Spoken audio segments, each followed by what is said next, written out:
Go back, machine. I don't know how to. I'll turn it off. There we go. Hinton. It's like it's our first time. Well, you never know. Hey, check this one out today. Look at that.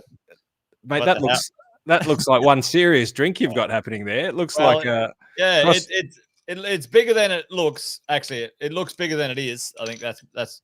But I couldn't find any wine today, so I did have some gin sent to me by our friend Marie Noom, if she's looking.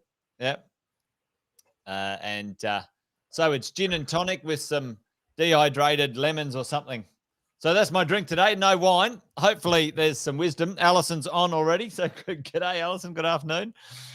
And there's Ashley. That is definitely what you call a goblet, I reckon. It's either a goblet or a vase. It is a vase. It's a flower vase, actually. I couldn't find a glass big enough to put my drink in. So there you go. Anyway, how are you, mate? Good to see you. Great to be catching up for a wine and wisdom. We've been absent for a few weeks. Yes. Yeah. Well, we went to a business conference, both of us in Byron Bay. When I left Victoria, the sun started shining, 30 degrees in Victoria. I went to Byron Bay, absolutely pelting down like there was no tomorrow.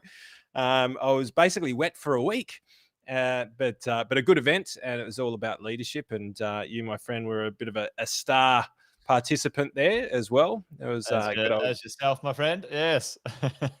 So we were planning on trying to come to everybody from the Byron Bay Sound Studio, which we did a little bit of a cameo appearance in once before, but it wasn't to be. So apologies for a couple of weeks off. It will happen again. Just reasonably soon as well. Yeah, exactly. Christmas is coming around the corner, Andy. Mate, we've got a few of the main crew here. Alison's got a gin as well. That's good. Great minds think alike, or great taste buds drink alike. Alison, I don't know what that is, but good to see you're on the gins as well. And we've got Stephen and Graham also there. So give us a shout in the chat, folks. Good, there's a fair few of you on today, but yeah, good to be back in the seat for another wine, wealth, and wisdom. Tequila. Oh, that's the hard liquor, Ashley. Yep. Don't peak too early. But short time, not a long time. That's right. No, it's good to see. Well, mate, as we do, quick little intros. If anyone's new, dropping by, Wealth, Wine, and Wisdom, Andy Fenton, in the world of finance, financial planning, the share market. That world extraordinaire, 20 years banking. Jason Witten over here, property world, 20 plus years as well. That side. Oh, yeah. And many Fridays, not of recent times, last few weeks, a little bit patchy, but many Fridays we've gotten together, debrief the week after the COVID world sent both of our communities into a bit of a spin, Andy. And we like to debrief what's gone on during the week. We have this segment in three pieces. What's in the news? And often there's plenty going on. There's a few things, Andy, that I've got up my sleeve today. That one, Andy Fenton, at least one. Each time we have a get-together, there's one thing, often many things, but one thing. There was a prediction. I'd love to go back and see this one. Actually, I think you're going to be quite chuffed about it.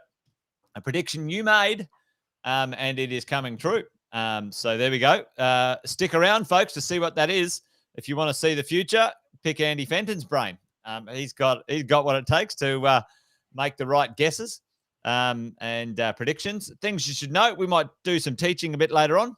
I've got a few teaching points today, which are really interesting, actually, right up your alley as well for property investors or property owners and later stage of life, and some interesting strategies in and around it. Actually, that one of my advisors picked up on one of my cases that I did not, and I'm not sure that you know about it, mate. You probably do, but I think it'll be a bit of a gem to share to everybody, because you actually talk about one of the strategies, and I think that I've got a little bit of a cherry to whack on top of it.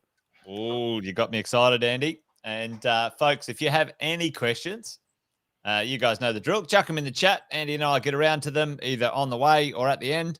Any questions in the world of investing, finance, financial planning, property, you name it. We're happy to give you our opinion and offer our experience and maybe even some quite good technical advice if you want to come and chat to us one-on-one at some point. But there you go. So that's how we roll in the world of wealth, wine, and wisdom, folks. Usually we go till about, 5 o'clock or 6 o'clock, depending on where you are, Queensland or New South Wales, Victoria at the moment. So, Andy, what's going on? Have you got anything in the news this week? I've got a couple things, but I'm more than happy for you to kick it off if you've got one or two things to share. Mate, I do.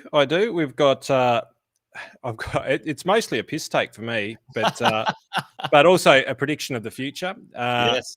But I'll try and get my head out of the way there just for a few moments. I might put myself down the bottom.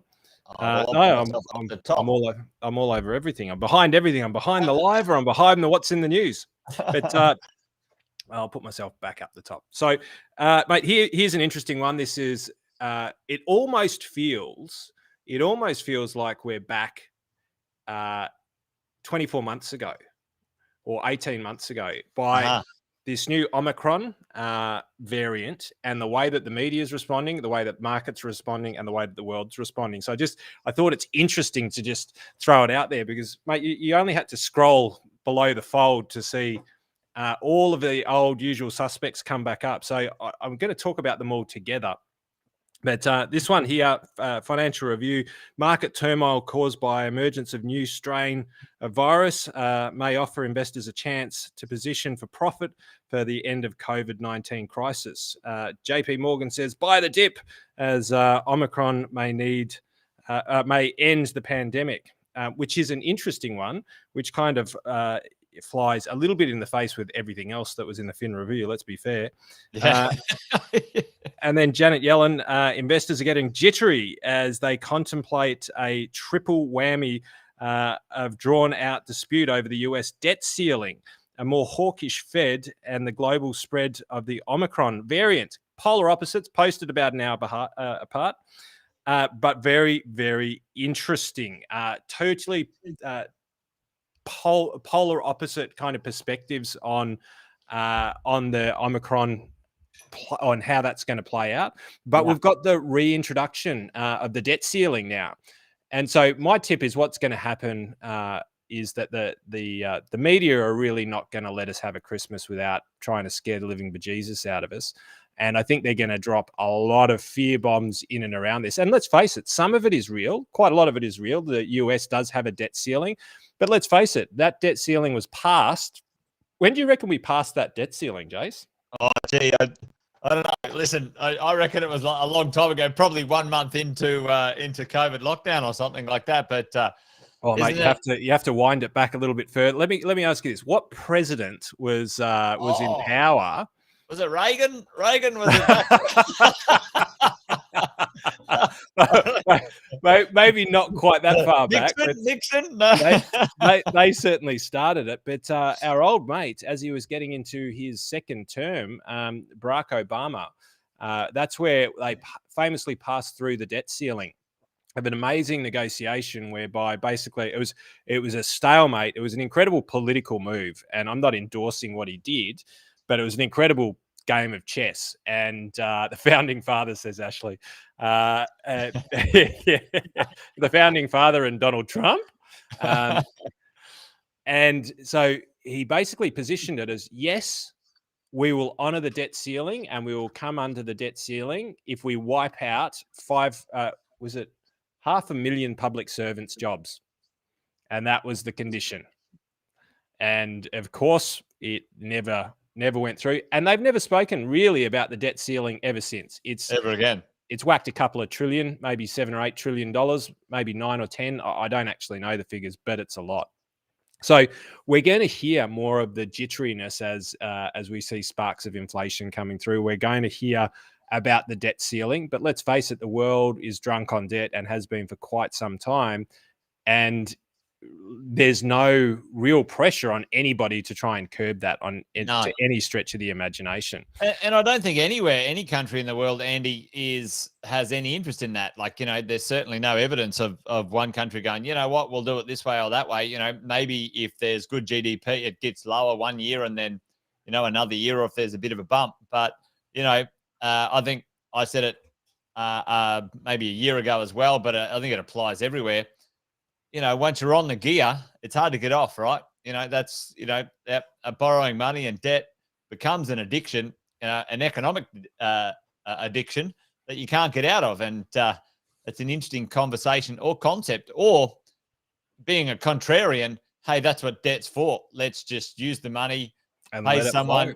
Yeah, and let it flow. And yeah, it's an interesting one.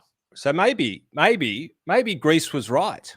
Maybe Greece all this time have been sitting there going, you buggers don't know, but we've seen this before. Back when Caesar was in power, there was debt flowing everywhere and nobody was paying it back and everyone was having a good time. And occasionally Caesar chopped off someone's head. But, that's the way, the cookie crumbled.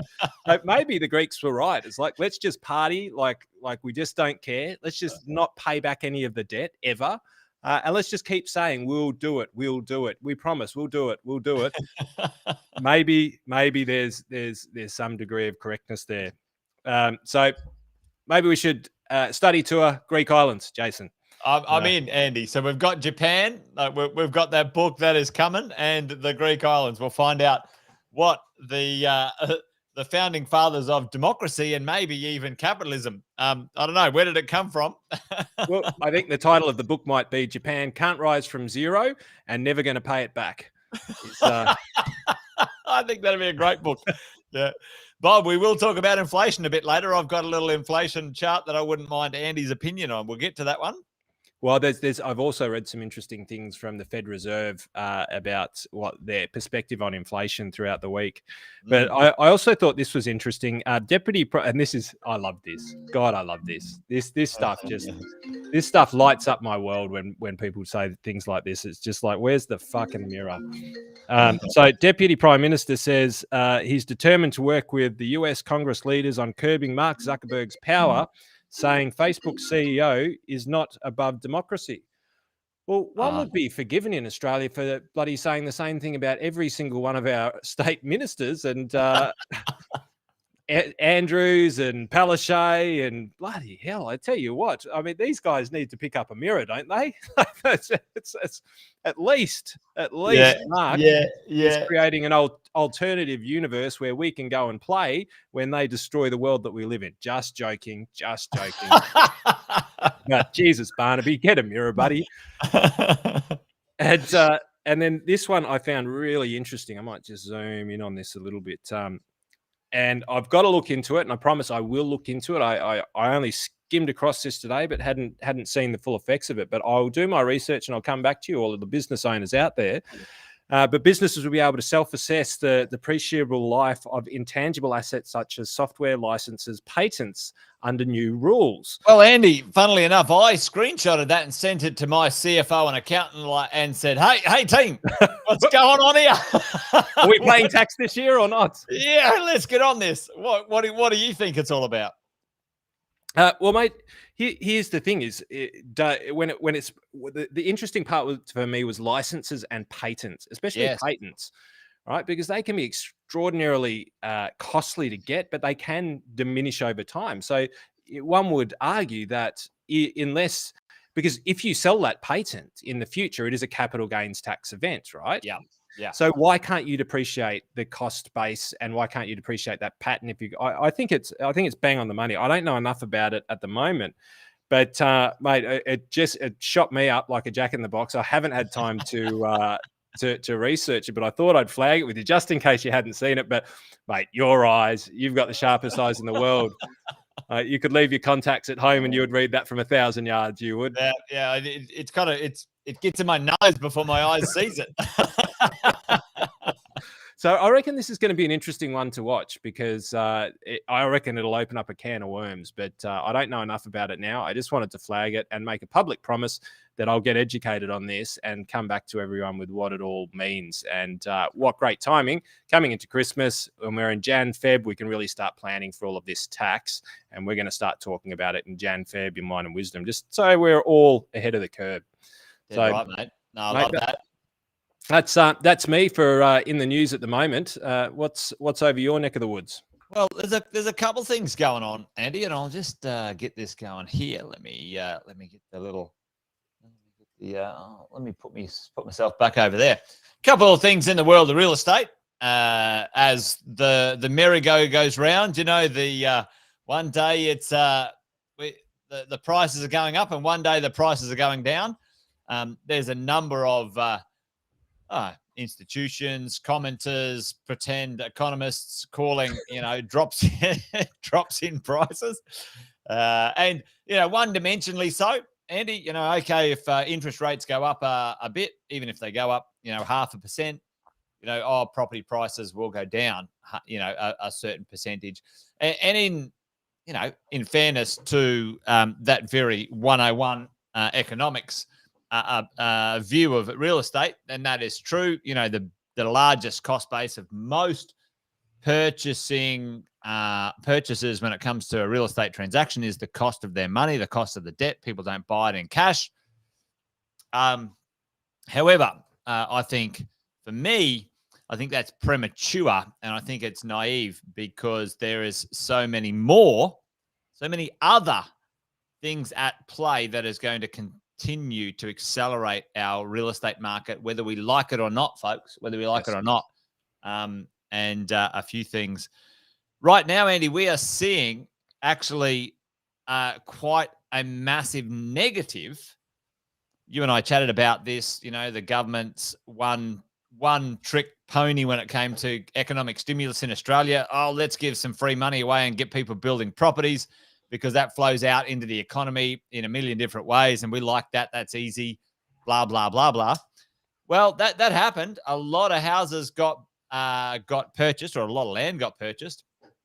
The challenge is now, Andy and folks listening in, we have some significant shortages in materials. We have insane shortages in labor, and those houses are actually becoming extremely expensive to complete, Andy. Yes. I myself just had a conversation with my builder 2 days ago, and we'd locked in a contract. I've used this builder for over 15 years. We'd locked in a contract, 6.5, 7 months ago. He called me and said, mate, I need to put the price up. I am not going to make a cent on this build, and $55,000 later, Andy, for him to break even at this moment in time, to break even, it's $107,000 for him to make a small margin, which is between 8 and 10%, which most builders do make about an 8 to 10% margin. So it's an interesting moment in time. I don't think the prices are going to tank as much as this CBA prediction, because I just don't think that anyone's going to sell properties for any cheaper, because they're not getting built for any cheaper. And I can certainly say a small increase in finance costs, maybe, even if it was a full 1%, still is not significant in this marketplace right now. And rents are going to compensate for that anyway. So there you go. I'm pretty sure that that's a cut and paste from exactly the same article they posted about 12 months ago, mate. It looks almost identical. I reckon we should go back and have a look. It probably is. I would not doubt it. Because, they say, all right, well, which article was really popular 12 months ago? Maybe we just roll it out, and it could be, probably I'll go and get an article from 10 years ago. I did pull this up not so long ago, actually. I saw, I might pull it up in a minute, but it was like first home buyers priced out of the market. And it was an article from one of the newspapers, Sydney Morning Herald, or one of those from 1953, right? First home buyers will never buy houses again. But here's the drill. Lots and lots of the world of real estate developing builders, the people in charge of our supply, Andy, folks, are saying, hey, listen, stop getting in the way of allowing us to provide the supply to the marketplace. Governments, administrators. It's so inefficient in many, many places around in Australia. It's a really broken process. Queensland's actually quite ahead of the game when it comes to development speed, but still it's quite slow. Well, I heard, you might know, and everyone, this is rumor, this is secondhand information, this is not fact by any stretch of the imagination, but I heard, a little birdie told me, not what was in the news, that on the Mornington Peninsula down here, the town planning is going back from shire to state. That's what I heard, and I thought that's interesting because there's so much bullshit bureaucracy in the shire level. Yeah, and the states will just go progress, wave the wand, highway. Yep. Not that I think that it's a good thing, but I don't like the bureaucracy either. And I think that there's got to be some common sense in between. Unfortunately, in Australia, we just fly from the absurd to the ridiculous. It swings too far, right? Yeah, and New South Wales had this, Andy, quite a long time ago. I mean, in Victoria, local councils, they don't want to make a decision, so you have to take them to VCAT. You have to up the ante for your approval. You have to push and go. And I know many developers and builders, in Victoria, the day they lodge their development paperwork, they actually lodge a date for VCAT at the same time. They know that the local council has zero interest in following the process in a timely manner. And that's sad. That's inefficient for the whole system. It's stupid. It creates problems everywhere. And then there's a backlog. It gets kicked down the road. They did it in New South Wales, Andy. They took the planning rights away from a lot of councils in New South Wales, a lot of the North Shore. I don't know if you heard the term NIMBYism, not in my backyard. You can go develop in Western Sydney, but don't develop over here because we're the blue ribbon flash suburbs, And it's quite an interesting thing. But right now, folks, Andy, we have the lowest production of any asset class. If you take away the 65,000 homes that are under construction right now, which are going to owner occupiers, and that's it's kind of a fake number. Okay, it's like it's a fake number. Vacancy rates for rental properties are at all-time lows in 5 of our 6 major cities, and the other 7 major cities.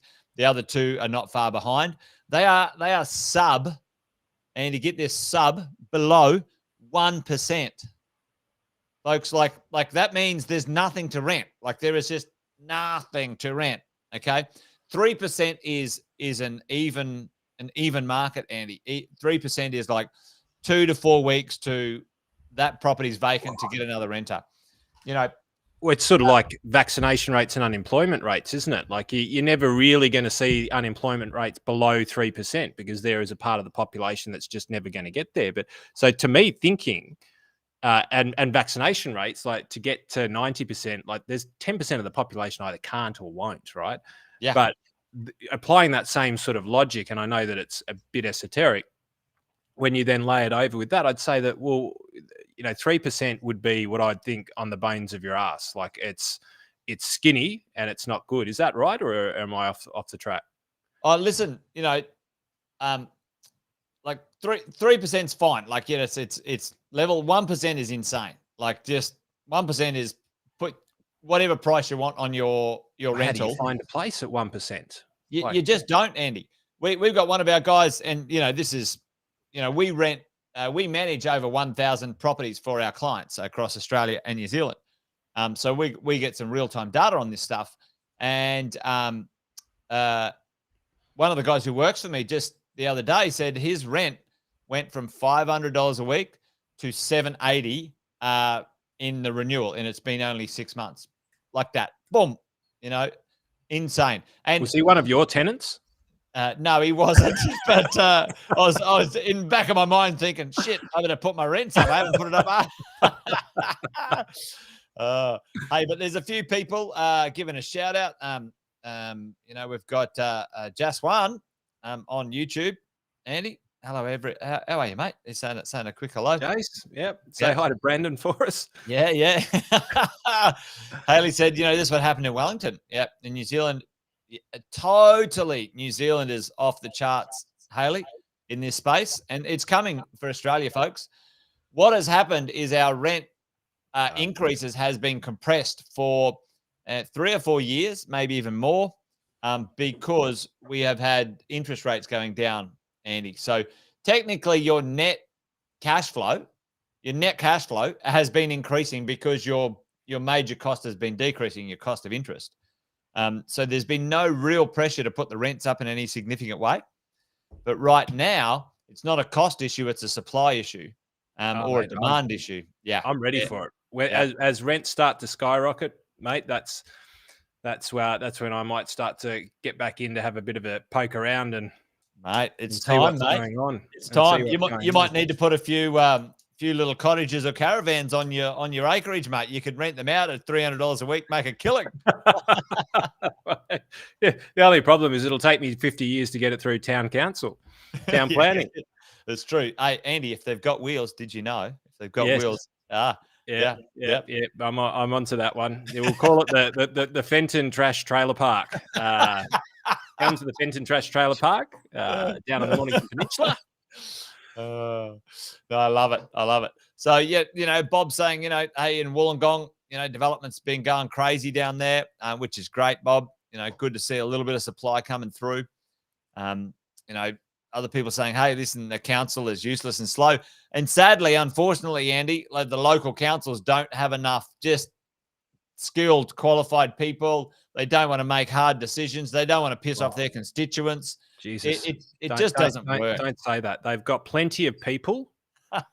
Just skilled, qualified, I said, Andy. Just be careful about that because some politician will go, oh, Jason said it. We don't have enough people. Get us more people.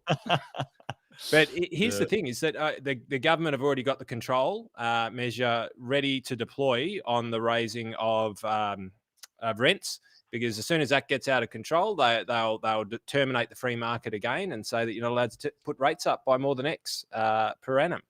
So that one, I know they've done it in the past. They've already got that little chestnut in their tool belt. Yeah, it certainly has affected a certain style of property in the past, Andy. And I know in places like Europe and America, rent control is part of the landscape. So folks in Australia, I think that's coming. One thing we talked about today, I talked about my team, Andy, and those listening in, be interested in your thoughts on this. I think the psychology, Andy, of a house, paying $1 million for a house in Australia, it's embedded, it's done. Like there's just no argument anymore. We were having a laugh. I was having a laugh. Absolutely, we were pissing ourselves. I remember Sam and we had a serious conversation. Sam's my business partner, by the way, folks. We had a serious conversation about shutting the company down because houses were cracked the $200,000 mark and we didn't see a future for the business. Right. And we're like, you remember that chat? And so, let's go. It's a funny one. It's funny ones, as we go. So, well, the financial market has the same sorts of psychological barriers, and they're psychological. They are totally. Yep. And it's always the big round numbers. When the ASX and when it breaks through 7,000 and it breaks through with confidence, that's the new norm. Yeah. And that's how a lot of fly-by-night investors think as well. And you got to be really careful of that mentality because that will bring you unstuck.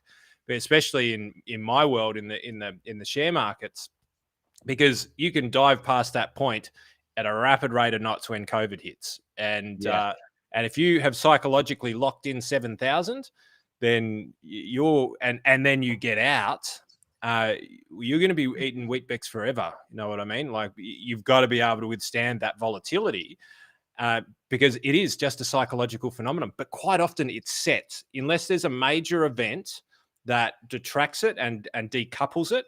Those types of things in our world, and I think you're right, in the property world, it's kind of sunk in now. It's kind of like the 750s and the 800,000s are gone. It's like, if I want quality, I want something good, I'm $1 million.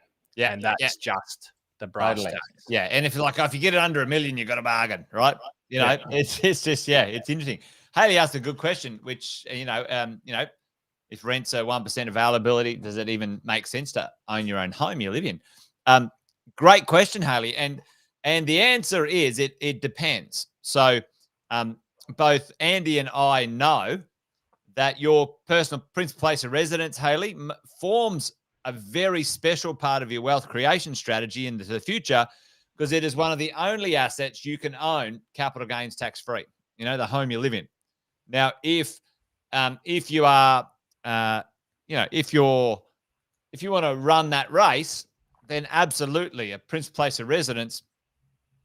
If you can buy the right one in the right spot, if you buy it for $1 million, we're talking $1 million, and in 30 years' time, it's worth $3 million, and you've paid it off. That's a $3 million sale, capital gains tax free in the future. That makes sense. Okay, it makes sense. However, Haley, there's been plenty of spreadsheets done where you can rent a much better lifestyle than you can afford to buy. So if you're a lifestyle player, you want to live at the beach now and not wait 30 years, then absolutely. You go rent somewhere, someone else's negative cash flow problem, and you rent vest. You go and invest in other pieces of real estate or asset classes like shares and other things for your future. So there's some benefits and also some advantages, but depends on how you skin it, Haley, which is a great question. There you go. So, but check this out. Ella actually saying Canberra, $1 million for a 4-bedder, maybe still cheaper to buy due to the high rent prices. And then, that's it,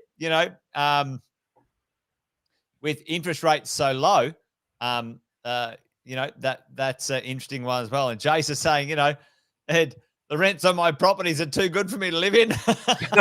I get it, Jace. I get it. Grab yourself a caravan and travel around Australia and collect the rents, So it's horses for courses, Andy, and great question, Haley. Thanks for shouting it out. And this is where, to compare it to my world, houses and housing can kind of go from a growth stock, as we would call, Amazon, Facebook, where they're just rapidly going up. They don't give any dividends out really to speak of. They're just reinvesting everything for growth. Yeah. So they're called growth stocks. And properties do that as well, right? So they go through these massive growth cycles of what we've seen more recently. But people quite often think that there's the flip side of the coin, where you do have the value stock in value stocks, we talk about companies like Telstra or Woolworths, which don't necessarily go crazy, but they pay a really handsome dividend. Good dividend. Yeah. And so, listening to you, there's sort of that parallel of, you go through the growth cycles, then as they tend to moderate due to natural conditions or, whatever the case might be, not saying that they're moderating now, but then the rents come up and the value game starts to come into play. So I guess they're kind of two different ways of looking at it to a degree. Yeah, absolutely. And what you will see in general, this is a very gross generalization, Andy, but there is between $100 and $200 rental increase coming to the general property market across Australia. And in Melbourne, it's coming harder than it's ever come before, because Melbourne has been compressed and depressed because of lockdowns and COVID, like the worst the world's seen. It was the longest, the hardest, the ickiest. And it's still a city of 5 million people. With a severe, and I mean severe, shortage of quality real estate to live in, whether you're renting or buying. So it's coming, folks. It's coming. It's on its way. Whether it arrives in 2022 or 2023 or 2024, there's an increase in the rents between $100 and $200 every day of the week coming. It's going to be there. And what I say, Andy, is this, kind of long way round to make the point. The supply is fucked. Excuse the French, folks. What? It's fire trucked, and the supply is absolutely poleaxed, right? And the if the interest rates go up 1%, for the first time ever, the rents are going to go up faster than the interest rate matters. It's on its way. It's already backed up. It's like a severe case of constipation, and it's going to come out fast. Anyway, that's a terrible analogy. Time to get on the prune juice, people. It's rent rise time. But Andy, that one exciting piece that I wanted to share with you and everyone listening in at home, folks. Andy's talked about this multiple times, and I'm very interested about how the pricing of debt into the future will be priced according to risk, Andy. And yes. Well, maybe you were sitting in on the regulators' meetings and giving them. I reckon it was the other way around, Jace. I reckon they were sitting in on ours. To be fair, they're only about 7 years behind they're 20 years behind investment banking. They're a long way behind what is commonsensical. But common sense is not common practice. We know that. Yeah, mate. Well, there you go. They've finally caught up with you, Andy. Always setting the standard. So a small change, but it's not significant, sort of, to most borrowers. But for a lot of smart investors, we use interest-only loans certainly in the beginning of our investment journey because it helps accelerate our acquisition phase. Paying off a loan is something you do in the back part of property investment rather than the front part, especially if you are in that accumulation phase. But what is coming, which is fair, which is the way it bloody should be, folks, that if you want to borrow in a different way, then the pricing should be weighted that way. And it's coming around, Andy, being forced upon the lenders because of the capital regime. They have to hold more capital for an interest-only loan than they do a principal interest loan. So it's interesting. I'd love to hear your opinion on this one, because you called it. Well, I think it's inevitable. Personally, I think it's. I don't think that we're going to raise, and don't take this to the bank. This is just my opinion, and I've been wrong plenty of times. Just ask most people who are close to me. But I don't think that we will see aggressive rate rises for 10 or 15 years. Mostly because the flow-on effect of doing that. It's never been done. Japan's been trying to do it for years. Unless there is some sort of come together of the world where we go, okay, Jace, I owe you 7 trillion. Jace, you owe Shay, 8.5 trillion. I'll take out 5. You take out 7. We'll net out the difference, and we can kind of start again, which is really what happens at the end of a really good game of Monopoly. Yeah, but unless something like that happens, I cannot see, and it's just at the moment I can't see it, and it may happen. It might be a technology that does it, but at the moment I can't see interest rates rising rapidly. Yeah, because if they do, it's just disastrous kind of effects for the world, the globe, the full box and dice. But I can see risk pricing because it's the way that we've priced. Well, most of the instruments that help blow up the world in various different ways. Like, think of CDOs, right? Collateralized debt obligations, the weapons of mass destruction. Now, these things were initially parceled together in A-grade property, A-grade areas, high net worth, high net property, paying down debt, stable jobs. And when you packaged up that and sold that security into the market, it attracted a reasonably low interest rate.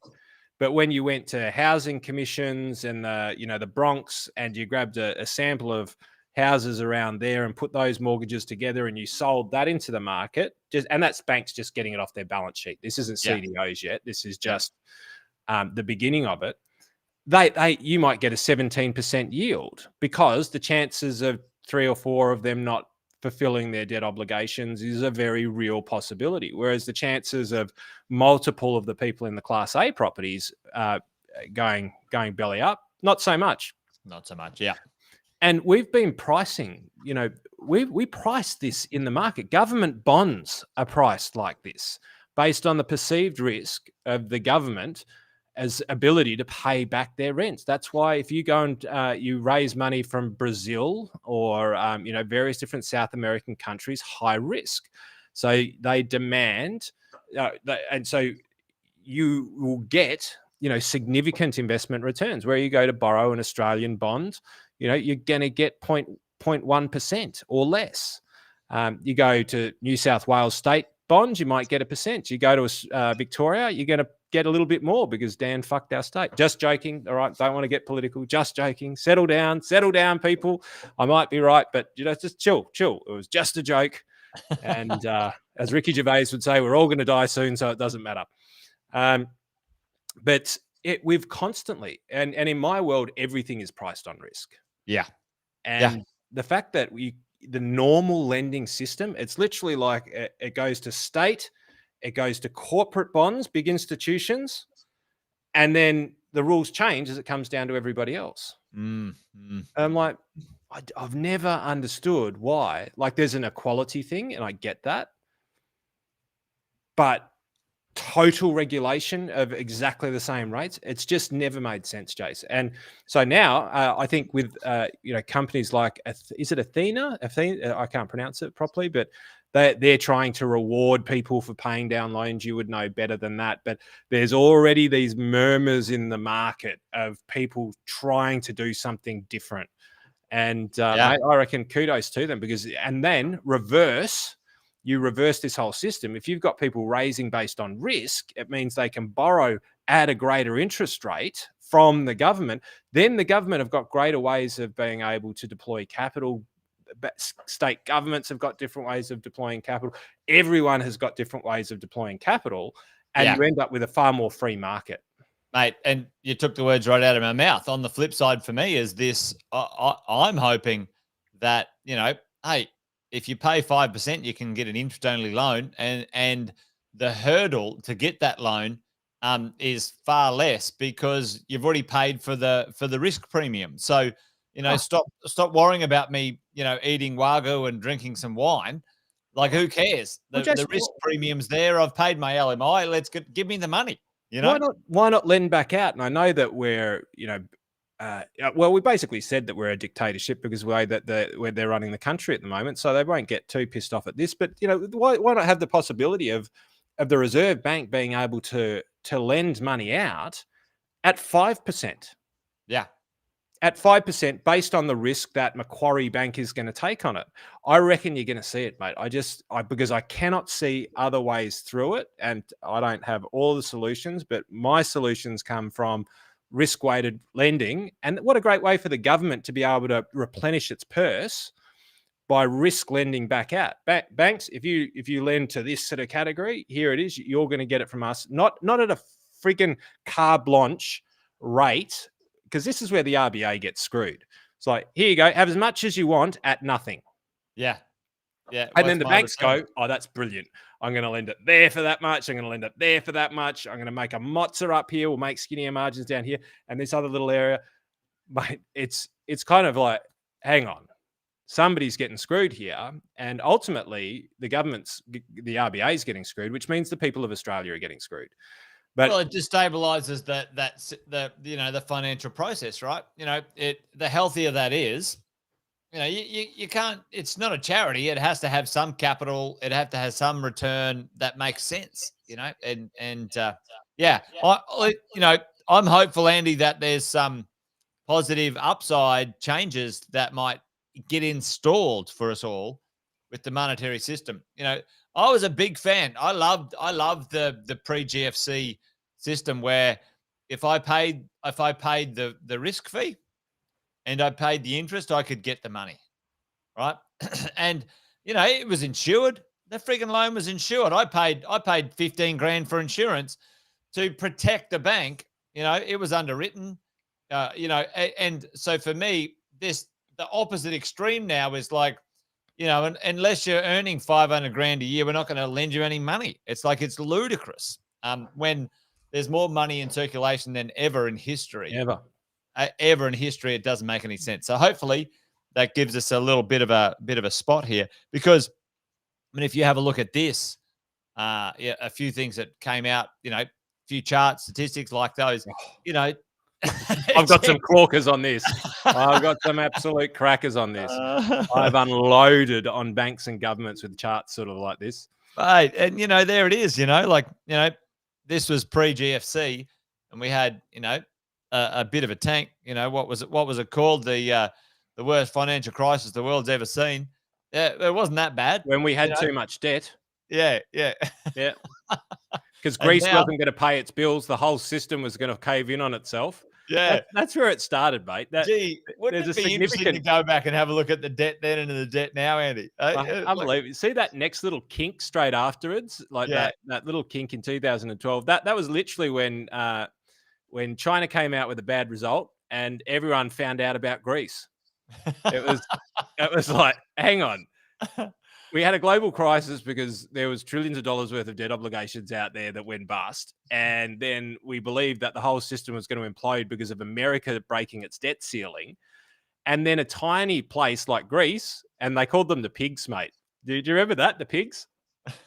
Portugal, Italy, G, Greece, and Spain. Mate, I find that offensive. Just personally, I find that offensive. But that was that little bump there. It was literally when all of a sudden it's like, we've known about Greece for years. It's not like it's a new thing. They haven't been paying their debt for like 30, 35 years, right? And then all of a sudden, I read a newspaper article about it, and the whole freaking world just went bananas over Greece, saying Greece is going to destabilize the system. That's what that little bump was there. And it was literally after a GFC where the whole world didn't seem to care about the fact that America just went, you know what, just turn the debt tap back on. We've gone through the ceiling, so let's fill up again. The next quarter. Well, mate, it's a funny one. This is where APRA started to get involved. Have a look at the drop. When the regulator came in, the market was self-regulating, and then all of a sudden, politics. Andy, you and I talk about this all the time. Number one risk to any investor anywhere, any economic activity is the political environment you're in. And then you get APRA, you get politicians in the real estate world saying, "Oh, we're going to get rid of negative gearing and capital gains tax and all." And who cares, folks? If it ever did happen, don't you worry. It'll still be bloody good in the world of real estate. These politicians, mate, they've never seen a movie till the end. Like, they literally watch the first 10 minutes. They go, that's the killer. And then they go to figure out how that they can squash the killer. That's the problem. And they never look back far enough. They never look forward far enough. No. And so they end up, like, literally, they pick the wrong person, they execute the wrong person, and the end result is an absolute clusterfuck. And 4 years later, none of them are left. And they'll go, well, we won't do it that way. Because the other thing that happened back in that chart, maybe you're going here now. The other thing that happened in that chart, and around about roughly where the red circle begins on home loans, or it might have been earlier, actually. No, it was definitely earlier. And it was probably where that first green line is, around about that 2020, is we saw the decoupling of home principal place of resident investor rates principal place of resident mortgage rates versus investment loan rates. And they decoupled. And so investor rates became more expensive and home loans became, or PPR became less expensive. So it was a double dip, and it's a great creative solution from the banks going, there is always another way of making money. And they got regulated, said, oh, yeah, you're right, Mr. Regulator. In order to try and become more responsible in our lending, what we're going to do is we're going to, we'll make more money off the investors. Right. And that's the way that we will be responsible. I take the piss, but It's true, though. It's true. It's true. And the challenge is, Andy, other than this year, well, last year and this year, other than the owner-occupier stimulation the government has got, you know, the investors play a significant, in Australia and New Zealand, a significant part in bringing supply to the market. If investors were, and this is the problem, when they penalize investors, they absolutely poleaxe the supply chain. Now, I've said this heaps of times. You've heard this, Andy, before. Same to folks listening in. Like COVID didn't create our supply problem, folks. The APRA bullshit created our supply problem. All right, because it penalized the investors, and the developers and builders who bring stock on fell off the radar. The projects weren't viable. We couldn't have buyers. There wasn't finance. It was a massive problem. And we now sit at our biggest undersupply in multi-density construction, Andy, across the country we have ever seen in our entire existence. Houses have been inflated because of the stimulation, not underlying demand, not proper demand. So now, and now that supply is gone.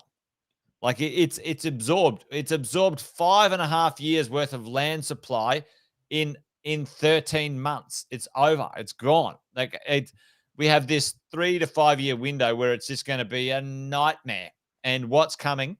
What's coming in the next year, 2 years, 3 years?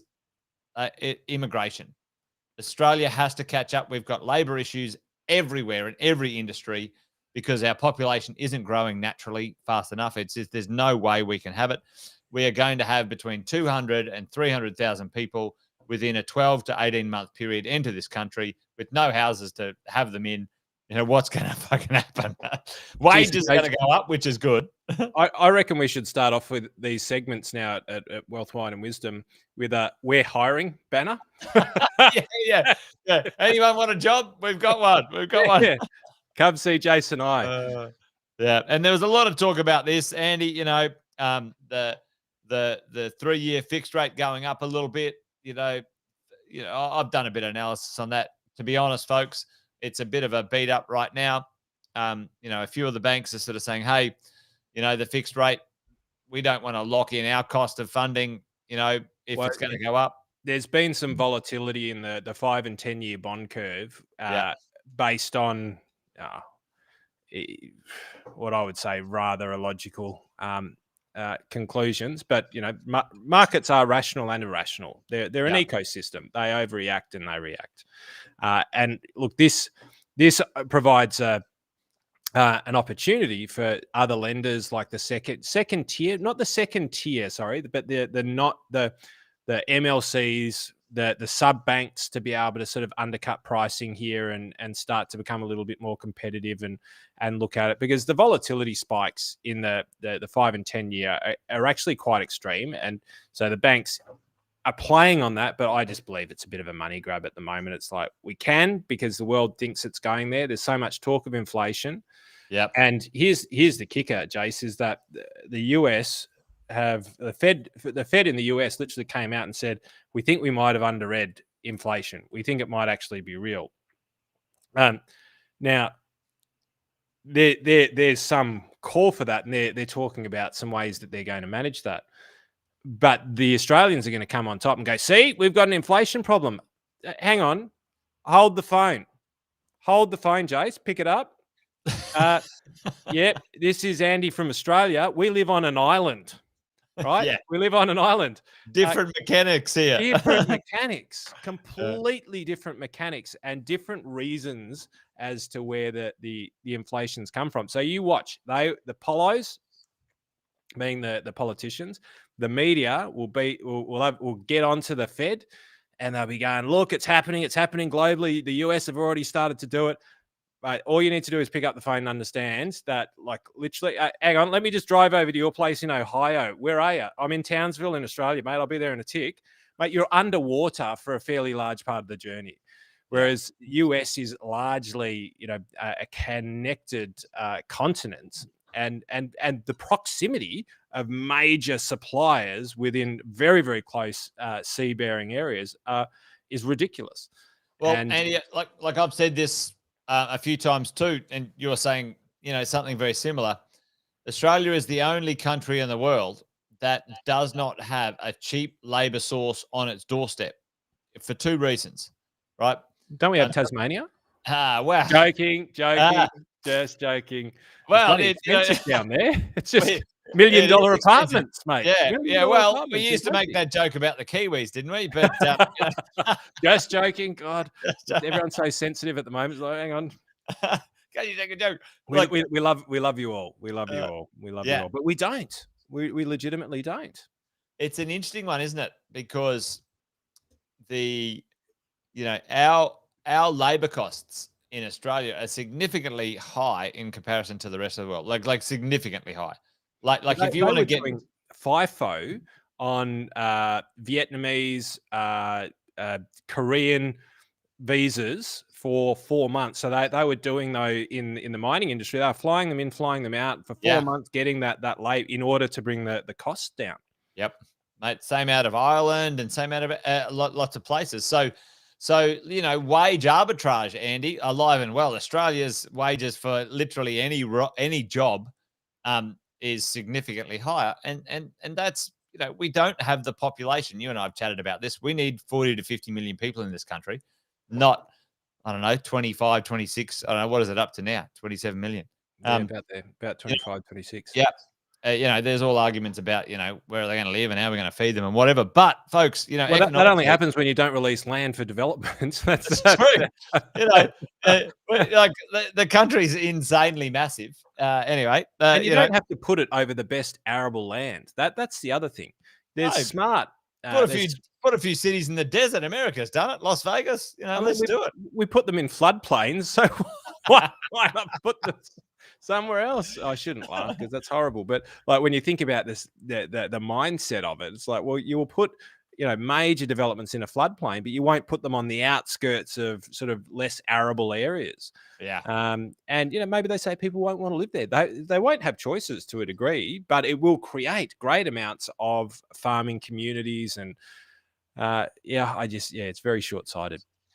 It is, mate. It is. Well, maybe I've got a little CPI thing here, but I think we should put a pin in this one, Andy, because you've probably got, or you could probably put together, the missing part here, where we've got, from 2017 to now 2022, what's going on. Maybe we'll put a bit of a pin in that one and circle around, folks, on having a little chat about inflation and have a look at these sort of spikes here. Inflation, in the past we've seen significant inflation, and even in recent times reasonably interesting inflation spikes as well. So does that mean the end of the world? What does it mean? Can we learn from the past? But it doesn't. It's not exactly the same, but it could be a good teacher, Andy.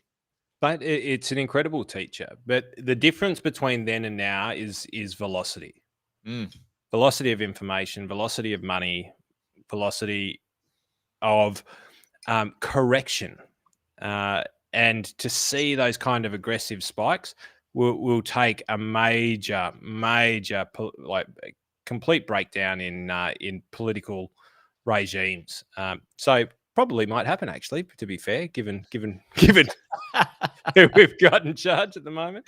But mate, if we do that next week, we should also share the one thing which we didn't get to tonight, which we said we would. But I've got some owner-occupier interesting retirement strategies that I didn't know. To be fair, I got schooled by one of my advisors today, which, as I said, is a wonderful experience. And I thought I'd share it and see whether it's something you're all over or whether it's just something that people miss because we don't think about it. And to be fair, I never even went to investigate because it wasn't on my radar. So there's a very, very cool property strategy for homeowners at various different points in time who may have then rented out their property after they've been in it. So there's a twist to your owner-occupied upgrade strategy. Mate, well, let's leave people hanging on that one because, folks, I'm on leave basically from the 15th of December, Andy. So technically, Andy, Friday the 10th next week is going to be our last Wealth, Wine and Wisdom for the year.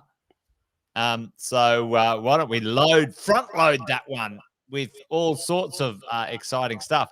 You cannot miss this one, folks. Andy is going to do the big reveal. He's been saving this up all year.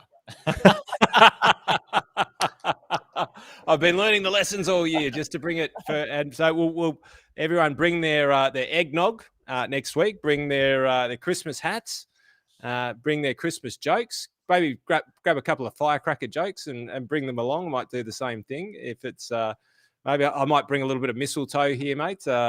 Just for one Sounds lucky good. Viewer. Hey? Maybe it's Mags. Maybe you could just sort of hold it up. Anyway, there you go. Yeah, that'd be great, mate. We'll do a good Christmas episode and sign off for the year. I'm not sure that we'll be able to stay away for the whole of the silly season, but maybe the official send off and maybe a couple of sneaky ones in between. We might roll one or two in there for the Christmas season. But mate, good to hang out with you. I've almost finished my rather large craft of gin and stuff. So, mate, it's always good to hang out with you two folks. Thanks for dialing in, and Graham and Pete and Abdul and Ashley and Alison and Jace and Haley and all of the others who dialed in tonight. Great to see you guys as well. And thanks for Ben and a few others as well. Just one, Bob. I'm just going through the list here. There's plenty. So we've got good diversity here today, and we practice it in our business. We have viewer diversity, and mate, it's good to see from all over the world too. It's great. Good bit of platform diversity as well. Facebook, YouTube, LinkedIn. There you go. I like it.